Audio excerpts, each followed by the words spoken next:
Hey guys and gals, Kevin, your budget travel guy here, and today we're going to talk about Tracfone. Because if you have a Tracfone or use the Tracfone service, there's a few things you're going to need to be aware of before you take off across the country into unfamiliar areas, and we'll talk about those and we'll talk about how to solve those problems.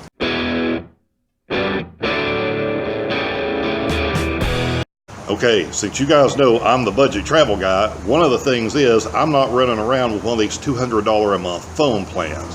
In fact, I use a cheap, roughly $50 phone, and I have Tracfone service that I have had for years. And I pay about $125 a year, not a month, a year. That gets me several thousand texts and about 1,500 minutes.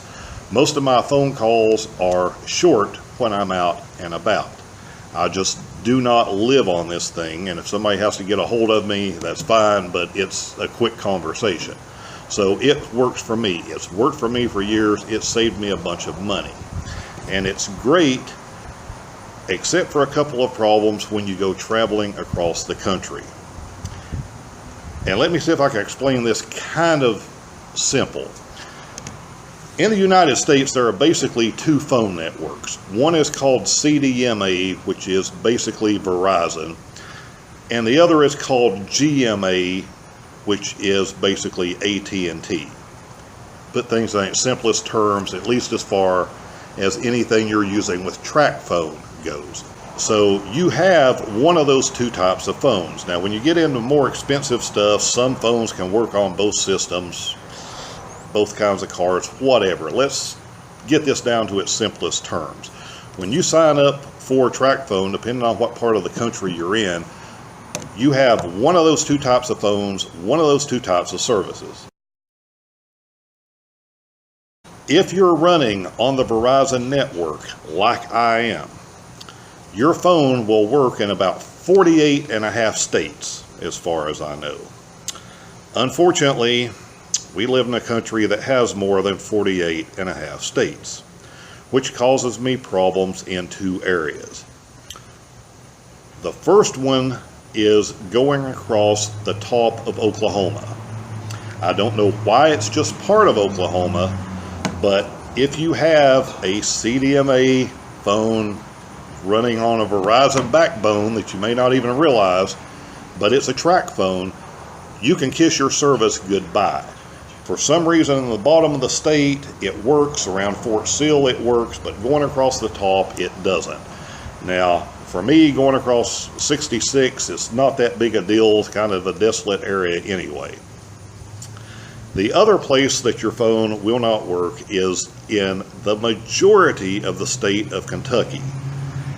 As soon as you go into Kentucky from Virginia, you'll have phone service in Middlesboro area, Harlan County, Kentucky area, and much after you leave that area, you are on your own. And as far as I know, and in my experiences, you are going to be on your own and without service for the entire state of Kentucky. Now, if you're going through Kentucky fast, that's not a problem. If you're staying in Kentucky a while and you need to have some contact with the outside world, you are SOL. We all know what SOL means, right? Simply out of luck. So I promised you a couple of solutions, so here they are. First one is, you can simply do without. You're just going to be off the grid the whole time you're in the state of Kentucky. Nobody's going to be able to get a hold of you. You're not going to be able to get a hold of them. You may, in some odd area, get a text out, but you can kiss your 4G goodbye.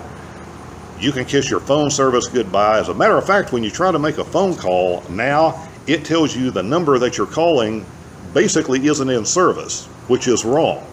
It's in service, you just can't get to it or aren't allowed to get to it because of whatever agreements they have.